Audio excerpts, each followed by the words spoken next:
Namootni hedduun odeeffannee qubee afaan Oromoo qindeessuu keessan himu. Mee waa'ee qindoominaa fi guddina qubee afaan Oromoo kanarraa maal nu ibsuu dandeessan?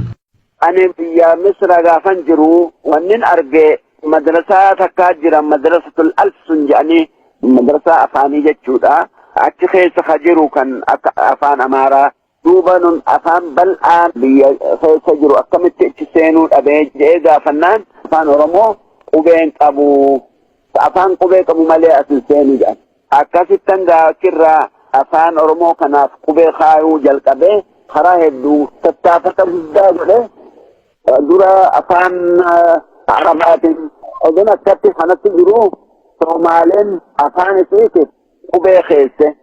Anis qubee isaanis kana maddii deemetuman qubee kaaya afaan Oromootiif. Qubee afaan Oromoo sana manaatu godhe. Namootu itti fayyadama.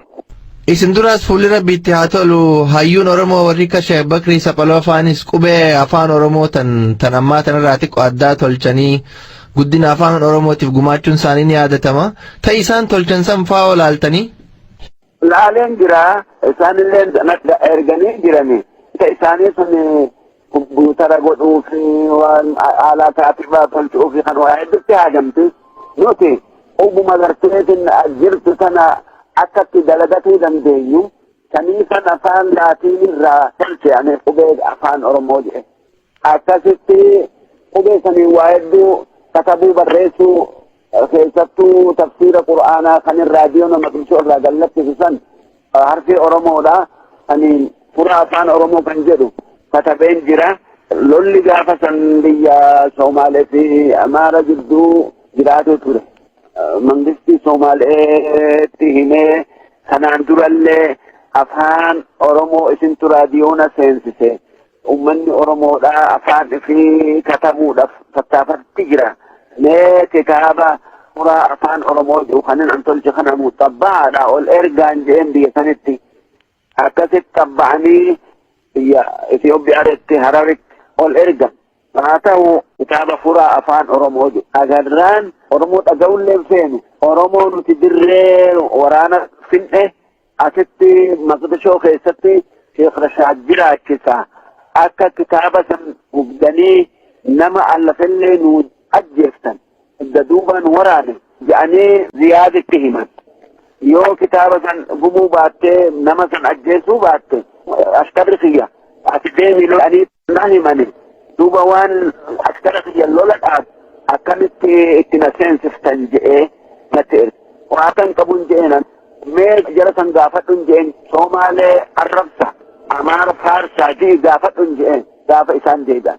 Wanni keessa jiru hin jiru gubbaa sana jiraa jedhaniin maqaa daftararra gubbaadhaan katabama. Kana jibbina malee keessa homaan jiran jedhaniin Amaaraan Faarsu Somaaleen arrabsu jedhanii akkasitti hayaa isinii jirjiiranii je'ee Salaat Qaasim jedhanii tokko jira raadiyoo gaafa sana haqamu Abdusalaat Qaasim jedhanii bakka kitaaba maxxansu geesse deebisee hunda isaati maqaa kana jirjiire. Maaliin katabe afaan Somaalee abboo afaan abboo irraa tokko malaqadhaan jedheen. Bakka tana wannin akka gaariitti qaqqabee laale uummanni nu seene akka qubee takka uummanni Oromoo qabaatuun akka garteetiin waan isaanitti ulfaatu takka taate. Ani maalin jekka garaa kiyyatti odoo afaan shayxaanallee jedhani akka uummanni Oromoo qubee takka irratti walii galu godhuun oolu jedhetan muradhee jira. Duuba Abdusalaat Qaasim maqaa lamaanirraa maqaa Somaalee irraa darbee afaan abboo jedhe. Akkasitti furaa afaan abbootti jirjiiran. Fuunee bakka kitaaba maxxansatutti deebifne warri maxxansaa san keessa dalagu kitaabni itti maxxanfame alaa kana irraa buqqifataniiti ni bareeda. Habiraa itti tolchan. Warri bicha keessa dalagu hundinuu walitti qabateeti ijoollee isaatiif kitaabatti maxxansuu jecha irraa borummaa hoggaa magaalaa tana hoggaa argan namni gaddeemus furaa afaan Oromoo maajja daftara isaanitti maxxansaniifi sheekhiin jenne inumaa waan ati jirjiire ati jette san dhiiseti kunoo magaalaa keessa olii gab furaa afaan Oromoo facaase ashkaranatti erginaan ani hin facaafne waracha keessa dalaguutu irraa buqqifatee itti maxxanfatame kuni daragaatiyyaa mitiin jedhe maaliif Somaaleen buqqistee daftara ijoollee ifitti maaliif goote? Wanni gooteef gama tokkoon gurbaa dardara jabaa waraana harkaa qabu mukatti eeggatu. Gama kaanin intala takka gaarota mishingaa matarra kaayatte agaada aananii harkarra raafatte mudhii siidhaa qal'oo sabbataan hidhatte halaalaa si laallan ijjitoo bololti jedhu gurbaan sun dardarticha kanaatu barogaa isii ganda siidhaa keessa deemtu argee akkanatti hawwee fi bar siin hoggaala akkan laalan intala Somaalee kanaaf jecha gaa Somaaleen jaalattee biyya hunda waliin gaan akkanatti maqaan Oromoo hun keessaa hafe jechuudha. Faan kanaa jecha hoggaa meeqaatam du'uu gahe alhamdulillahi amma gandu illeedhaa qalbii takkaanin du'a. Dubbee mala abboo oqisu jecha furaa afaan abboo kana keenya jedhanii jabaan abboodhaa fuuteet bakka hunda geessite facaasan bakka hunda. Haa taatu maqaa jirjiiruun kun hedduu uummata keenya aarse hedduu Oromoo aarse bakka hunda.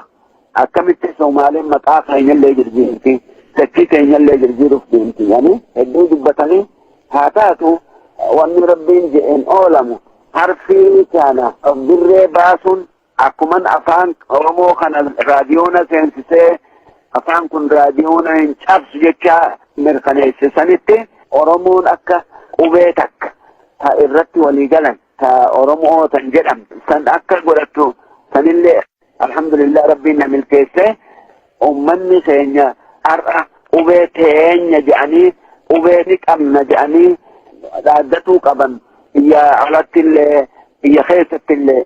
Yaanni keessan kun akka bikka gahuu fi qubeen afaan Oromootun akka dalagaa irra ooltu namni isin gargaara ni jira bara san keessa? Gurbaa tokko inni Baabile warra jaarraa wajji hidhame akaadimiyaa Somaalee keessatti waan afaan Somaalee beekuuf jecha Baabile inni nama Oromootiin naa katabachi afaan keenya kanaan kitaabanan allafe kana na xabbaa akkasitti na gargaara waan katabbii kanaan.